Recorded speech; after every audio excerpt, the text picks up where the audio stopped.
তুমি as singer হিসেবে নিজেকে কত মার্কস দাও? 3-10। কেন?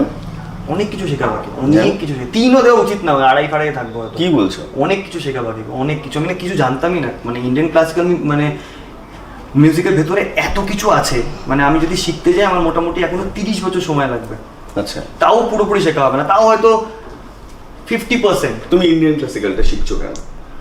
কারণ আমার মনে হয়েছে যে রুটটা জানা খুব দরকার। ওকে, রুটটা না জানলে বা রুটটা না বুঝতে পারলে পরবর্তীকালে গিয়ে প্রবলেম হবে। আর আমার ফার্স্ট থেকে খুব শেখার ইচ্ছে ছিল। বাড়িতে না এই কলেজ, চাকরি, পড়াশোনা করতে করতে আমাকে শিখতে দেওয়া হয়নি, এটা আমি বলতে পারি, শিখতে দেওয়া হয়নি। গান শিখতে দেওয়া না হয়নি? না না। তুমি চেয়েছিলে? হ্যাঁ, চেয়েছিলাম, বাট শিখতে দেওয়া হয়নি। কারণ আমাকে দেখো, সব মা বাবাই চায় তার ছেলেমেয়েরা সেটেলড হোক, আমার একটা ফিল হয়। আমার মা বাবাও চেয়েছে যে আমি সেটেলড হই, ভালো থাকি, চাকরি করি, টাকা পয়সা কামাই, যেটা হয় আর কি প্রত্যেকটা বাঙালি বাড়িতে। কিন্তু ওই বেরিয়ে এসে এটা করা, এটা তো একটু চাপের। তাই আমার এটা মনে হয় যে না, মানে যেটা করেছি ঠিকই করেছি, খুব একটা খারাপ কিছু করিনি।